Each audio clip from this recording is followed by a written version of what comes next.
السلام علیکم ورحمۃ اللہ.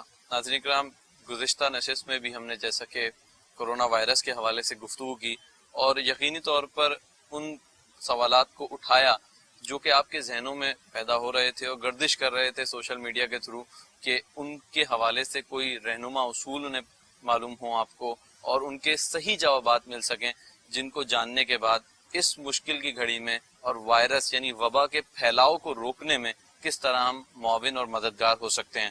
اسی سلسلے میں ہم نے ایک اور کوشش کی.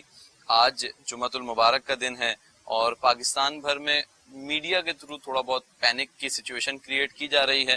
لاک ڈاؤن جزوی کراچی میں ہو چکا ہے، تو اس حوالے سے ہم کچھ سوالات تھے جو کہ لوگ پوچھنا چاہتے تھے اور لوگوں کی یہ کوشش رہی آج پورا دن کہ وہ مفتیان کرام سے یا ان لوگوں سے جو لوگ جانتے ہیں ان سے سوال کریں اور ان کے جوابات انہیں مل سکیں. آج ہم نے کوشش کی کہ علامہ صاحب سے ٹائم لیں اور مشکل کی اس گھڑی میں قوم کی رہنمائی کا جو فریضہ سر انجام دینا ہوتا ہے قوم کے رہبروں نے، اسی سلسلے میں ہم آج علامہ صاحب کے پاس دوبارہ حاضر ہوئے ہیں. تو علامہ صاحب بہت شکریہ آپ کا کہ آپ نے ہمیں ٹائم دیا. ناظرین کرام، کچھ سوالات تھے جو رہ گئے تھے. آج جمعۃ المبارک ہے تو یہیں سے ہم اسٹارٹ کرتے ہیں. علامہ صاحب، ابھی ایک سچویشن آئی ہے پاکستان میں، الحمدللہ آج کے دن مساجد میں جو تعداد تھی لوگوں کی وہ دگنی نظر آئی، اور ایک تھا خوف و ہراس کہ شاید آج لوگ مساجد میں جمعے کی نماز کے لیے نہیں آئیں گے، لیکن مسلمانان پاکستان نے ثابت کیا کہ ان کا ایمان اللہ رب العزت پہ ہے اور تقدیر کے حوالے سے ان کا ایمان کافی حد تک مضبوط ہے، اور احتیاطی تدابیر بھی اپنائی گئیں. آج کافی جگہوں پر خطبات بھی چھوٹے ہوئے اور اس میں جو ہے کمی کی گئی تاکہ جلد از جلد اس سلسلے کو کمپلیٹ کیا جا سکے. تو میں یہ جاننا چاہوں گا کہ جیسے پاکستان بھر میں ہزاروں مساجد ہیں، تو مشکل کی اس گھڑی میں کیا احتیاطی تدابیر انہیں اپنانی چاہیے؟ مقصد کارپیٹ کے حوالے سے، وضو خانے کے حوالے سے، واش رومز ہیں، یعنی اس میں ایک میسز آتے ہیں تو استعمال اس کا بڑھ جاتا ہے. دوسری بات یہ کہ مساجد میں لوگوں کا ایک بڑا سوال یہ رہا کہ الکولک سینیٹائزر ہے، تو سینیٹائزر کو یوز کرنے کے دوران یعنی پہلے یوز کر لیا اور وضو بعد میں کیا، یا وضو کے بعد یوز کر لیا، تو اس کے حوالے سے کیا شرعی حکم ہوگا؟ اور ماسک پہن کر فرض نماز یا جو کہ نماز کی صورت میں ماسک پہن کر کیسا ہے ماسک پہن کے نماز پڑھنا؟ تو اس سلسلے میں ہماری رہنمائی فرمائیں. بسم اللہ والحمد للہ والصلاة والسلام علی رسول اللہ. بہت شکریہ آپ تشریف لائے اور مجھے خدمت کا موقع ملا کہ میں لوگوں تک پیغام حق پہنچاؤں. اللہ تعالی میری زبان پر حق جاری فرمائے. نماز کی شرائط جو ہیں ان میں لباس کا پاک ہونا، بدن کا پاک ہونا، اور جس جگہ آپ نماز پڑھ رہے ہیں اس جگہ کا پاک ہونا بہت اہم ہے. اور جس طرح سب جانتے ہیں کہ وضو نماز کے لیے لازمی ہے، یہ وضو جو ہے اس میں 4 فرض ہیں، 3 سنت ہیں، اور اس میں بہت سی حکمتیں ہیں. ہمارے جسم کے وہ اعضاء جو ہماری زندگی کے معمولات میں زیادہ متاثر ہوتے ہیں وہی دھلوائے جاتے ہیں. وضو میں گیلا نہیں کرنا ہوتا، دھونا ہوتا ہے کہ پانی لگ کے بہے، اس سے وہ آپ کے جرمز جو ہوتے ہیں یا کوئی بھی آلودگی ہوتی ہے وہ نکل جاتی ہے. اللہ تعالیٰ نے پانی میں بہت تاثیر رکھی ہے. ایک شخص مسجد آتا ہے تو اس یقین کے ساتھ کہ اس کو مسجد میں جگہ صاف ملے گی، مسجد صفائی والی ہوگی. ہمیں مسجد میں بدبودار چیز استعمال کرنے کی اجازت ہی نہیں ہے. تو وضو کرنے کے بعد احتیاطاً اگر کسی نے پہلے سینیٹائزر لیا ہے یا بعد میں سینیٹائزر، وہ لیکوئڈ ہوتا ہے، آپ خود بنا لیتے ہیں یا بنایا لیتے ہیں، اس میں الکوہل ہوتا ہے جو آپ کے پرفیوم میں بھی ہوتا ہے. وہ یوڈی ٹوائلٹ ہو آپ کا یا پرفیوم ہو اس میں بھی ہوتا ہے. بلکہ آپ جتنے مشروبات پیتے ہیں ان میں جو خوشبو ہوتی ہے وہ بھی الکوہل سے تیار ہوتی ہے. تو خارجی طور پر اگر الکوہل لگا ہے اور وہ پیور خالص نہیں ہے، مکس ہو کے لگا ہے اور اڑ جانے والا ہے، تو تو وضو کے بعد بھی لگا ہے تو اس میں کوئی کراہت نہیں ہے، اور اگر وہ اڑنے والا نہیں ہے تو پھر اس کو دھونا ضروری ہوگا، ٹھیک ہے، کیونکہ اس کی کوئی اگر طے آپ کے جسم پر، کھال پر، اسکن پر ہے تو وہ اڑی نہیں ہے، اور اس کی وہ چیز رطوبت جس کو آپ موئسچرائزنگ کہتے ہیں وہ اگر موجود ہے تو پھر مناسب نہیں ہے۔ اور یہ اس صورت میں آدمی لگائے مسجد میں کہ بہت خطرہ ہو، ورنہ آپ نے جو وضو کیا ہے تو وضو میں ہی آپ کی طہارت ہو گئی ہے۔ تو ویسے اگر دیگر معاملات میں لگاتا ہے تو لگا لے۔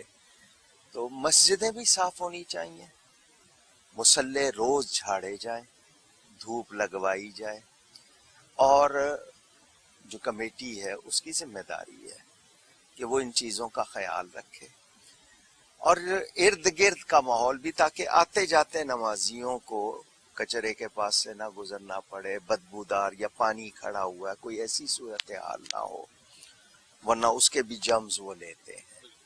تو صفائی چونکہ ہمارے ہاں ویسے بھی لازمی ہے اور وہ ہونی چاہیے، تو اس میں بھی مسجدوں کو بھی اور ہمارے اپنے احوال کہ میں کسی ایسی جگہ سے تو نہیں آ رہا کہ میں کچھ آلودگی ساتھ لے کے جا رہا ہوں، تو مجھے بھی احتیاط کرنی ہے، مسجد والوں کو بھی، کہ ہم نمازیوں کو ستھری وہ جو بھی ہے جگہ فراہم کریں، ماحول فراہم کریں۔ تو ہم کو احتیاط کا دامن نہیں چھوڑنا ہے، لیکن ان تمام باتوں کے ساتھ مسجد جانا بھی نہیں چھوڑنا۔ کیوں؟ اگر مسجد کا راستہ بند ہو جائے تو میں مجبور ہوں، طوفان آ گیا، کوئی اور چیز ایسی کہ میں گزر کے جا نہیں سکتا، میرے کپڑے پاک نہیں رہ سکتے، یا میں ایسے کپڑے آلودہ ہو جائیں گے کہ وہاں جا کے نماز نہیں پڑھ سکتا ان کے ساتھ، تو یہ سوائے اس کے کہ رستہ بند ہو جائے، کرفیو لگا دیا ہے، آپ کو کوئی ریلیف نہیں دیا جا رہا، آپ مجبور ہیں، اس کے علاوہ آپ کو مسجد جانا نہیں چھوڑنا۔ میں یہ کہوں گا ہمیں 10 جگہ جانا ہو، ہم عذر نہیں ڈھونڈتے، اس موقع پر ہم کیوں عذر تراشیں؟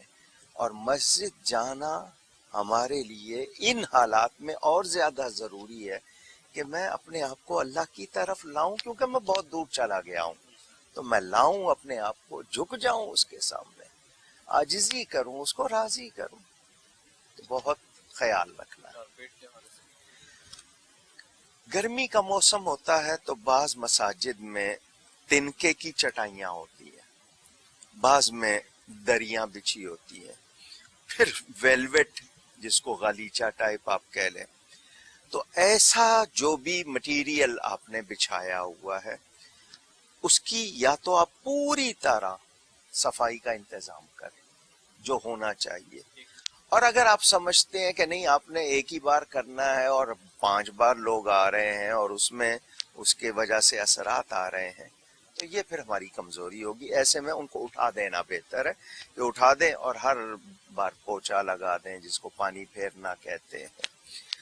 خاص طور پر اگر آپ کے ہاں ایئر کنڈیشننگ ہے یا بہت سی جگہوں پر، تو اس کا خیال رکھیں کہ اندر بو بھی نہ جمع ہو، اور ان چیزوں پر ہوور جو ہے بار بار چلے، صفائی کا انتظام ہو، اور کوئی ایسی آلودگی جو اس میں رہ سکتی ہے اگر مجھے ہے تو مجھے اس چیز کو ہٹانا بہتر۔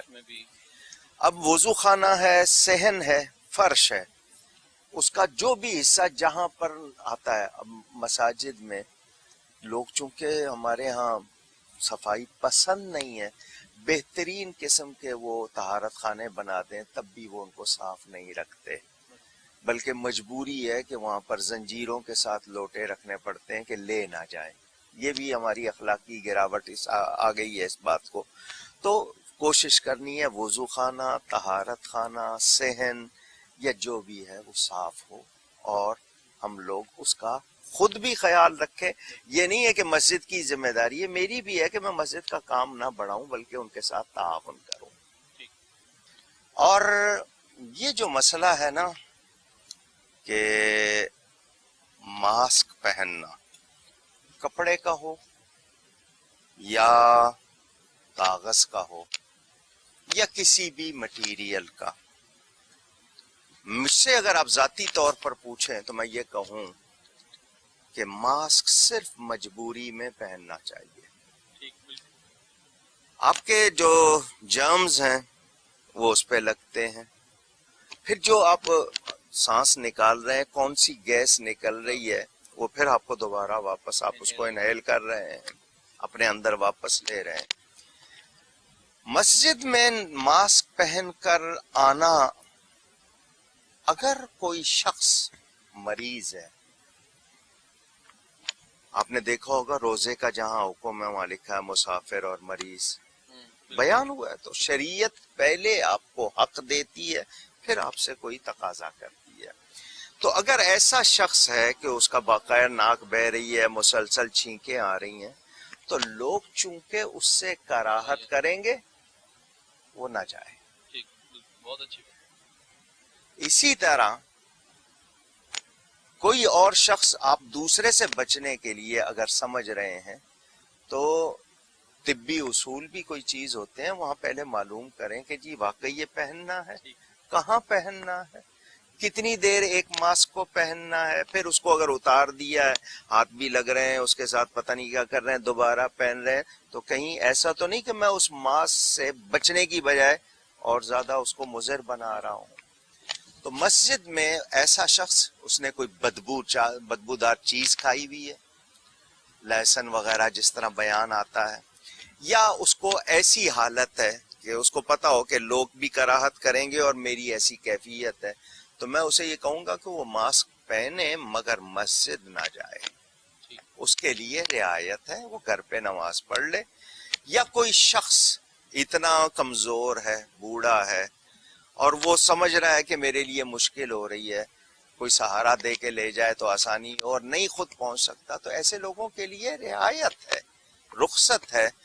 تو مسجد میں تندرست لوگ جائیں، تندرست بہانہ نہ ڈھونڈے، اور جو مطلب یہ کہ بیمار ہے یا مریض ہے، اس کے لیے ہم زبردستی کا کوئی قانون نہ لگائیں کہ نہیں اس کو بھی آنا ہی ہے، ایسا نہیں ہے. ماسک اگر کپڑے کا ہے یا کاغذ کا ہے، چونکہ وہ کس حد تک ہے، منہ پر بھی ناک پر بھی ہے، تو اس حالت میں نماز پڑھنا بہتر نہیں ہے.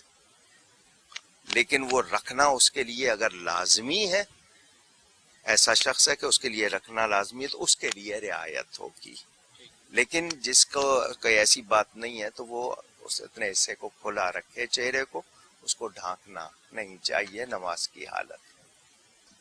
علم صاحب، جیسے کہ آپ نے ابھی گفتگو کی جمعۃ المبارک اور دیگر باجماعت نمازوں کے حوالے سے، ایک نئی ٹرمینالوجی اس وقت ڈیولپ ہو رہی ہے دنیا بھر میں، اس پہ کافی گفتگو کی جا رہی ہے، سوشل ڈسٹینسنگ.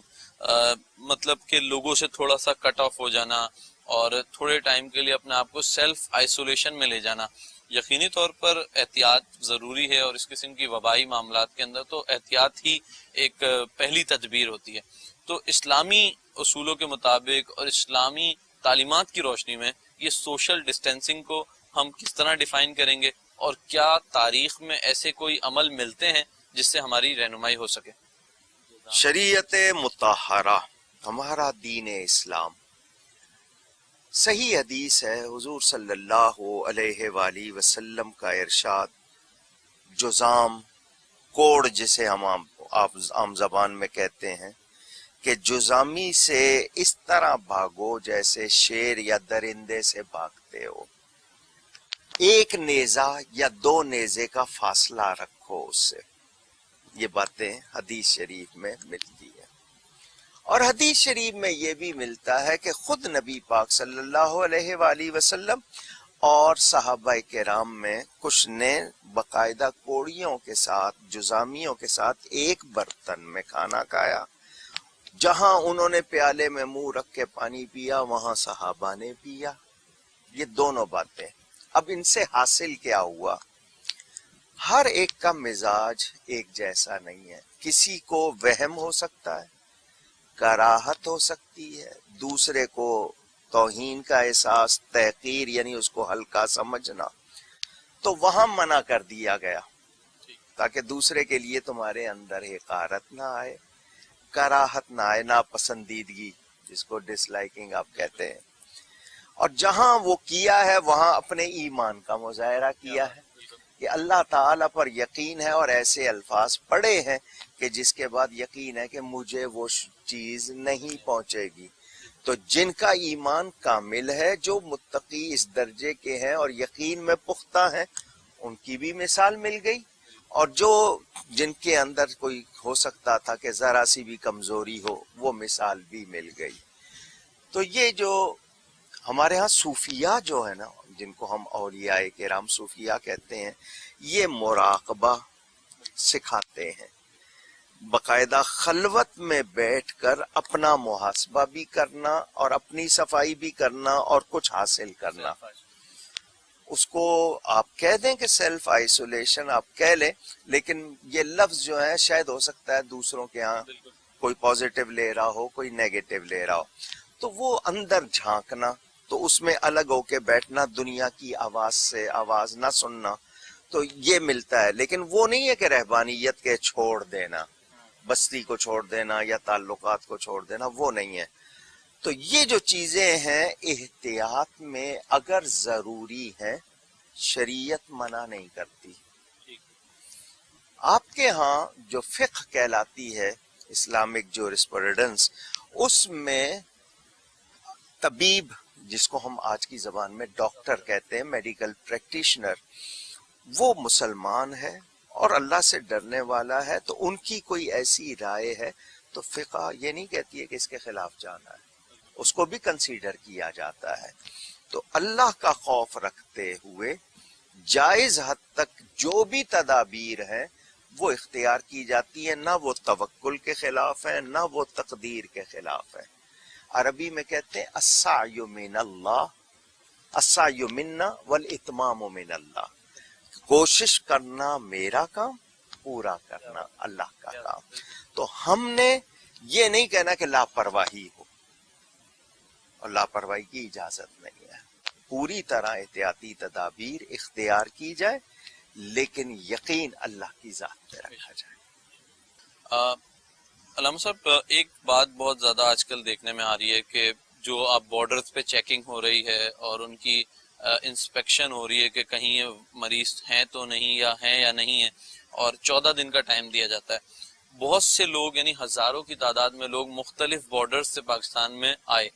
تو پہلی تو ذمہ داری ان حکومتوں کی تھی جنہوں نے ان کو یہاں بھیجا، دوسری ہماری تھی. الحمدللہ کافی حد تک تو ہم نے کوشش کی ہے 90% کے لوگوں کو اسکروٹنائز کر کے یہاں پاکستان میں انٹری دی جائے.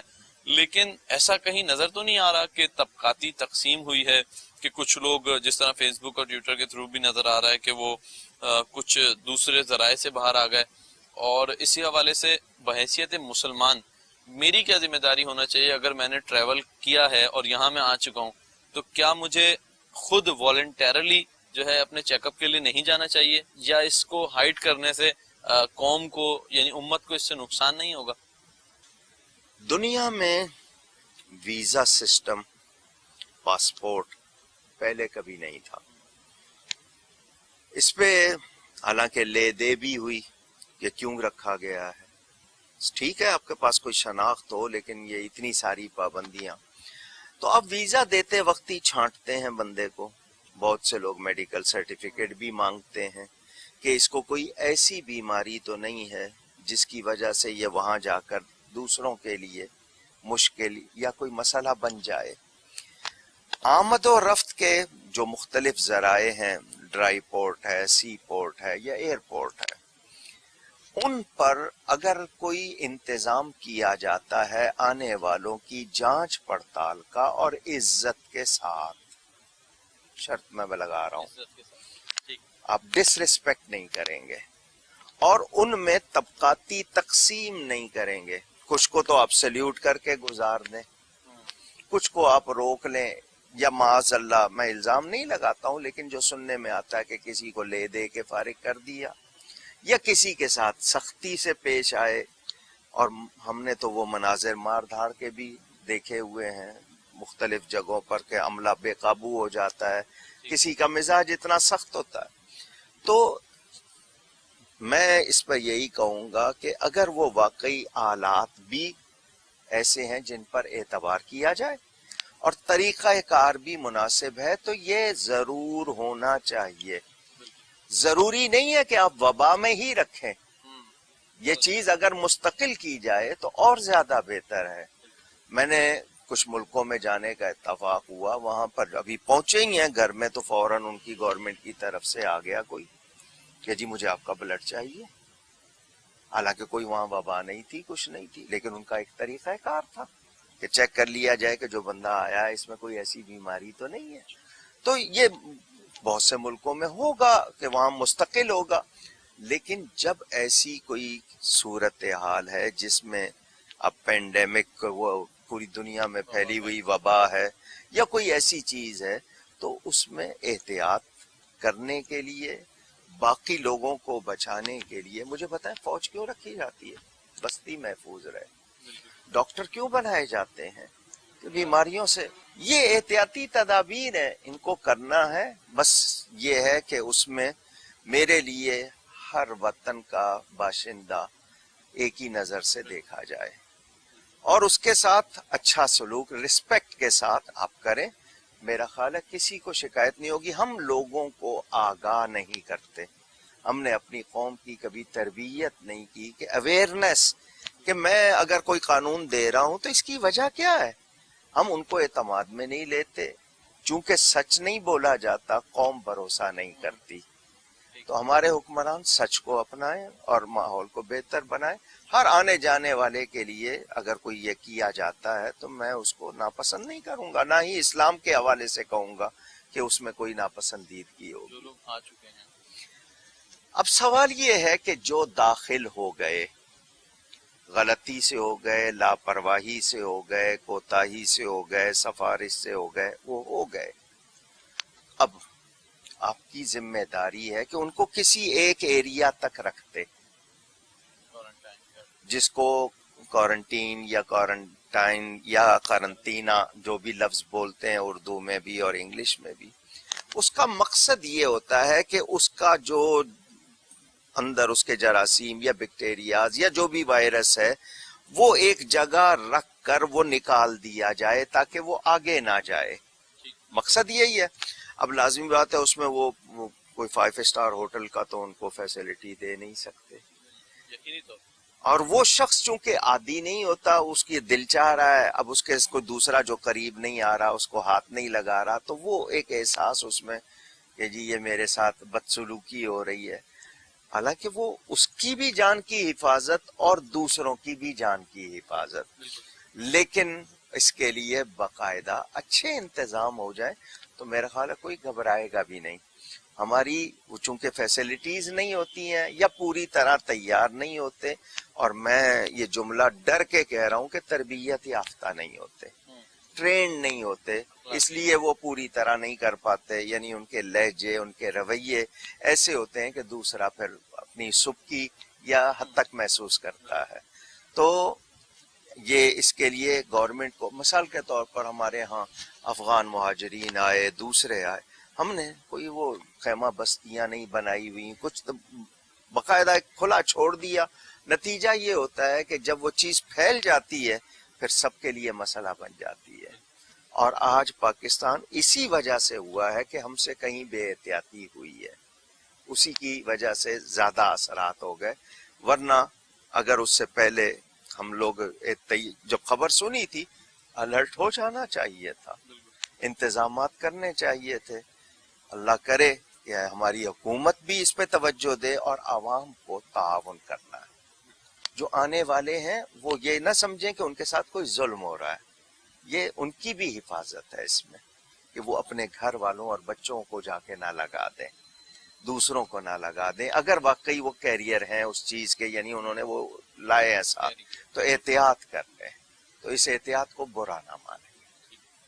علم صاحب, ابھی ہم نے بہت سی چیزوں کو جو ہے گفتگو کا حصہ بنایا. ایک چیز 2-3 دن سے بڑی جو ہے سوشل میڈیا پہ بھی اور لوگوں کے درمیان بھی ہے کہ یہ بہت ہی بہترین موقع ہے زکوٰۃ دینے کا اور دوسروں کی مدد کرنے کا. یقینی طور پہ رجب المرجب کا مہینہ فضیلت والا ہے اور اس میں زکوٰۃ کی خرچ کرنے کے اپنے معاملات ہیں اور رمضان کے اپنے معاملات ہیں. تو میں جاننا چاہوں گا کہ بہت جگہ بے احتیاطی بھی ہو رہی ہے, یعنی زکوٰۃ کی ادائیگی میں, جو کہ زکوٰۃ کے مصارف زکوٰۃ ہیں اور کون لوگ اس کے مستحقین ہیں, تو ان کے حوالے سے کافی لوگ یہ کر رہے ہیں کہ راشن خرید کے زکوٰۃ کے اماؤنٹ میں لوگوں تک پہنچا رہے ہیں. تو اس میں کیا ذمہ داری ہوگی ان اداروں کی, ان لوگوں کی کیا ذمہ داری ہوگی, اور کیا زکوٰۃ ادا ہو جائے گی اس طرح اگر وہ کسی ایسے بندے کے پاس جاتی ہے جو اس کا مستحق نہیں ہوا؟ جیسے کہ اگر ہم ذکر کریں کہ زکوٰۃ جو ہے وہ مسلمانوں کے لیے, اگر وہ زکوٰۃ کا مال کسی اور پہ خرچ ہو جاتا ہے, کیونکہ زکوٰۃ کے حوالے سے بڑی حساسیت ہے, تو کیا ہم اس کو اگر کسی اور شخص پہ مسلمان کے علاوہ خرچ کرتے ہیں تو دوسرا پیسہ استعمال کر لیں, اور زکوٰۃ میں احتیاط ابھی بھی بڑھتی جائے گی اس صورتحال میں؟ زکوٰۃ اسلامی اہم رکن ہے. سب سے پہلے کیونکہ 5 ارکان ہے, پہلا گواہی ہے, دوسرا نماز ہے, تیسرا زکوٰۃ ہے, چوتھا روزہ اور 5واں حج. یہ زکوٰۃ ہر مسلمان پر نہیں ہے. صاحب نصاب جو اپنی بیسک نیسیسٹیز حاجات اصلیہ کے سوا کوئی خاص مقدار میں مال رکھتا ہے تو اس پر زکوٰۃ ہے کہ وہ صاحب نصاب ہے. اس کے مصارف سورہ توبہ پڑھیں, قرآن میں بیان ہوئے ہیں کن کن کو دے سکتے ہیں. یہ 100 پہ 2.5 روپے, ہر 40 پر 1 تو 2.40 پر 2 روپے ہو گئے, پھر 20 رہ گئے تو 2.5, یعنی 2.5% 2.5 روپے. یہ ہے زکوٰۃ. اور زکوٰۃ مسلمان کو دینی ہے, صحیح العقیدہ کو دینی ہے, مستحق کو دینی ہے. تین چیزیں. اچھا, اس میں جو سب سے بنیادی شرط ہے زکوٰۃ میں وہ ہے تملیک, کسی مستحق کو مالک بنا دینا. جب تک آپ یہ تملیک نہیں کرتے زکوٰۃ ادا نہیں ہوتی. ہمارے ہاں پہلے صرف دینی ادارے تھے, مدرسے تھے, پھر کچھ تنظیموں نے, اور پھر سیاسی تنظیموں نے, اور پھر پتہ نہیں کتنے لوگوں نے زکوٰۃ لینی شروع کر دی. یقیناً ان کے ہاں میں بدگمانی نہیں کر رہا, ان کو شاید معلوم ہوں گے مسائل, یا ان کو کوئی بتاتا ہوگا اور وہ تملیغ کروا کے استعمال کرتے ہوں گے, اور یا پھر ڈائریکٹ وہ مصارف ہوں گے, یعنی وہ ان جگہوں پہ استعمال کرتے ہوں گے جہاں زکوٰۃ ڈائریکٹ استعمال ہو سکتی ہے. یہ ان کو معلومات ہوں گی, نہیں تو وہ پوچھتے ہوں گے. اگر نہیں کرتے تو وہ وبال لیتے ہیں اپنے اوپر, وہ گناہگار ہوتے ہیں.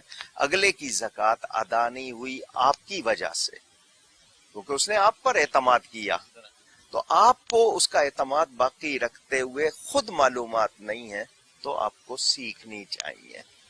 نمبر 1, زکوٰۃ کے مصارف یعنی کہاں کہاں خرچ کی جا سکتی ہے, اس میں وہ تمام طبقے آئیں گے جو خود زکوٰۃ دینے کے قابل نہیں ہے. ٹھیک ہے, اب اس کو آپ مریض کہیں, نادار کہیں, مسافر کہیں, یا کسی کا دل جیتنے کے لیے, اور یا جو پھر اس راہ میں خرچ کر رہے ہیں, جو جتنی بھی اس کی ڈیٹیل. آپ کسی شخص کو بلاتے ہیں, کھانا رکھا ہے, کھانا زکوٰۃ کا ہے, کھاؤ یہاں پہ, زکوٰۃ ادا نہیں ہوگی. وہ کھانا اس کو دے دیں, وہ بیچے یا کھائے, پھر ادا ہو جائے گی. سمجھ آ گئی؟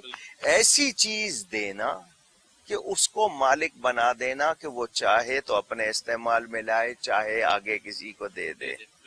یہ اختیار ہونا ضروری ہے. وہ برتن ہو, وہ کپڑا ہو, وہ نقدی ہو, وہ سونا ہو, وہ چاندی ہو, وہ کوئی چیز ہو, اس کو مالک بنا دیا کہ تو جو مرضی کر. راشن بالکل وہ آپ دے سکتے ہیں, یعنی ہر وہ چیز جو اس کو اختیار مل جائے کہ وہ مالک بنے اس کا, اپنے استعمال میں لے آئے. زکوٰۃ کے لیے رمضان کا جو ہمارے ہاں کانسیپٹ ہے وہ یہ کہ رمضان میں ایک نیکی کا ثواب بڑھ جاتا ہے. تو ایک آپ درہم خرچ کریں گے تو 1000 درہم کا ثواب, تو وہ کہتے ہیں کہ ایک تو زکوٰۃ ادا ہوگی, دوسرا ثواب زیادہ ہوگا.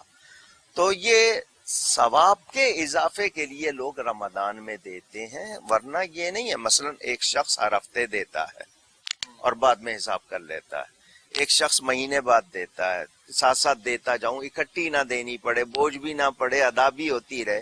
تو یہ رمضان کا انتظار کرنا صرف ان لوگوں کے لیے کہ جی نہیں میں تو رمضان میں ہی دوں گا, یہ نہیں. اور یہ رجب تو زکوٰۃ کی فرضیت کا مہینہ ہے، کیا بات. اور پھر یہ شہر اللہ ہے، اور زکوٰۃ آپ کے اوپر اگر لازم ہو گئی ہے اور سال ہو گیا ہے تو آپ کیوں روک رہے ہیں؟ دیر کرنا تو گناہ ہوتا ہے. اللہ. تو ہمیں بچنا ہے، اور یہ موقع ہوتے ہیں، اس موقع پر اگر آپ خرچ کرتے ہیں تو یہ اور زیادہ بہتر ہے. مثلا آپ کے سامنے ایک مریض آ گیا، اس کو ضرورت ہے، آپ کہیں نہیں میں تو رمضان میں دوں گا، اس کی جان چلی گئی، تو آپ دے سکتے تھے اور آپ نے نہیں دیا تو آپ کو پھر بعد میں پشیمانی. تو ہمیں اس موقع پر ضرورت، کیونکہ گورنمنٹ نے لاک ڈاؤن کیا رضاکارانہ طور پر کروایا یا کرفیو لگا کے کروایا. لاک ڈاؤن بھی جیسے ابھی. اب مجھے یہ بتائیں کہ دوا بیچنے والے کی دکان کو آپ نے کھلا رکھا، لیکن جہاں سے آنی ہے وہاں بند کر دیا، اس کو سپلائی نہیں ہوگی، اس کے پاس دوا نہیں ہوگی، آگے لوگ کیسے لیں گے؟ اسی طرح سامان ہے کھانے پینے کا، سپلائی جاری رہے، سپلائی کب ہوگی؟ وہاں کام ہوگا تو ہوگی. اگر آپ باقی سب کچھ بند کر دیں گے تو لوگوں کو چیزیں کیسے ملیں گی؟ تو اس کے لیے تو ہمارے ہاں کچھ ڈیوٹیز ایسی ہوتی ہیں جن میں چھٹی کا کانسیپٹ ہی نہیں ہوتا.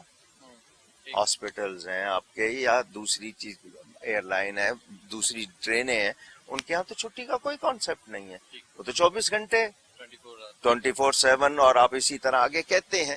تو یہاں پر ڈیلی ویجز ہم جن کو کہتے ہیں کہ جو روزانہ کما کر اپنا کھانے پینے کا انتظام کر پاتے ہیں، یعنی جس دن ان کی کمائی نہیں ہوئی اس دن ان کو فاقہ کرنا پڑتا ہے.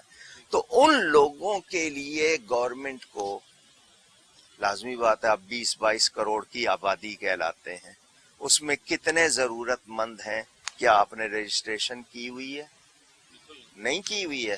تو اس موقع پر چوری کا خدشہ بڑھتا ہے، بھوکا آدمی پہ جرم پہ جاتا ہے، اور دوسری چیزیں. تو ان معاملات میں جو فیصلہ ہو سوچ سمجھ کر ہو، اور جو سہولت دی جا سکتی ہے جو آپ کو فراہم کرنا لازمی ہے، کیونکہ تعلیم ہے، صحت ہے، غذا ہے، یہ آپ نے دینی ہے. تو اگر آپ اس کا انتظام نہیں کرتے ہیں تو آپ بہت زیادہ اپنے اوپر وبال لیتے ہیں. زکوٰۃ مسلمان کو ہی ہوگی. ہمارے ہاں صدقات کے 2 نام لیے جاتے ہیں، صدقہ واجبہ اور صدقہ نافلہ. جو واجبہ ہے جیسے زکوٰۃ ہے، یا جو میں نے اپنے اوپر مان لی ہے، وہ میرے پر واجب ہو گئی، واجب تھی نہیں میں نے کر لی ہے، وہ مستحق مسلمان کو جائے گی. صدقہ نافلہ میں آپ تمام انسانوں کو دے سکتے ہیں. اب مستحق کو آپ نے دے دیا، مالک بنا دیا، آپ اس سے ریکویسٹ کر سکتے ہیں کہ ہم نے اس کو بھی خرچ کرنا ہے، تم ہمارے ساتھ تعاون کرو، تو وہ آپ کو لوٹا دے اور آپ آگے خرچ کر لیں. یہ ہو سکتا ہے. آپ اگر میری بات سمجھ گئے، واضح ہے نا؟ تو یہ طریقہ کار ہوتا ہے جس سے ہسپتالوں میں، کیونکہ وہاں پر ہر قسم کے مریض آتے ہیں، اللہ کی مخلوق ہے، اس میں ضروری نہیں ہے کہ سارے مسلمان ہی ہوں. اسی طرح تعلیم کے لیے آئیں گے، وہ سارے ضروری نہیں ہے کہ مسلمان ہوں. زکوٰۃ کا جو بیگ کا میں نے سوال کیا تھا، زکوٰۃ بیگ اگر وہ کسی غیر مستحق کے پاس چلا گیا اور وہ زکوٰۃ کی رقم سے تھا تو زکوٰۃ ادا ہو جائے گی؟ اگر تملیک مسلمان کے ہاتھ پر نہیں ہوئی اور بغیر تملیک کے آپ نے کسی غیر مسلم کو دے دیا تو وہ زکوٰۃ تو ادا نہیں ہو رہی ہے، وہ آپ کی طرف سے صدقہ جا رہا ہے.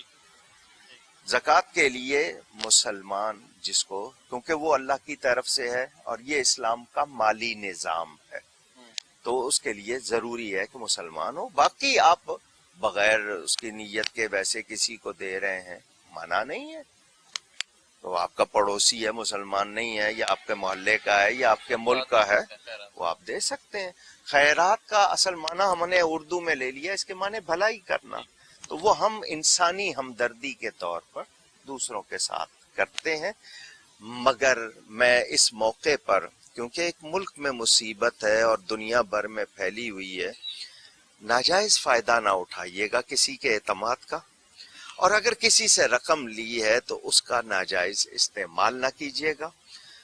کیونکہ گناہوں کا اپنا بوجھ جو ہوتا ہے نا، سب سے انسان کے لیے اٹھانا وہ اپنا بوجھ ہی مشکل ہوتا ہے، اس پر آپ گناہوں کا بوجھ لاد دیں تو بہت برا ہے. اور یہ سوچ کر کہ میں ہزاروں کو نہیں کھلا سکتا تو ایک کو بھی کیا کھلاؤں. کسی نیکی کو چھوٹا سمجھ کر کبھی چھوڑیے گا نہیں، اور کسی گناہ کو چھوٹا سمجھ کر کیجیے گا نہیں. یہ اصول بن جائے تو بہت فائدہ ہوگا. یہ موقع آیا ہے نیکی کرنے کا بھی، نیکی پھیلانے کا بھی. تو ہم کوشش کریں کہ ہم بڑھ چڑھ کر نیکی کریں اور اللہ کو راضی کریں. وہ راضی ہو گیا تو یہ بلائیں ہم سے دور ہو جائیں گی انشاءاللہ. بہت شکریہ علامہ صاحب. اور ناظرین کرام، اس سیگمنٹ میں، اس سیشن میں بھی ہم نے کوشش کی کہ وہ سوالات جو کہ آپ کے ذہنوں میں جنم لے رہے ہیں اور ان کے سوالات کے جوابات آپ جاننا چاہتے ہیں، تو کوشش کی کہ ان کی صحیح رہنمائی آپ تک پہنچائی جائے، صحیح جوابات پہنچائے جائیں.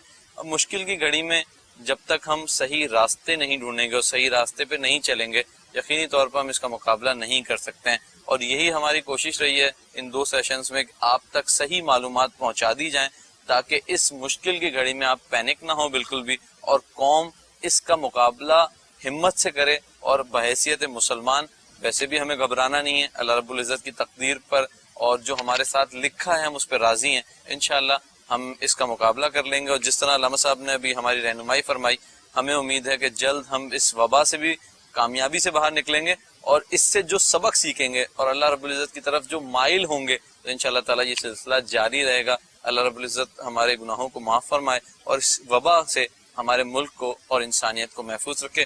بہت شکریہ علامہ صاحب. بہت شکریہ، بڑی مہربانی آپ تشریف لائے.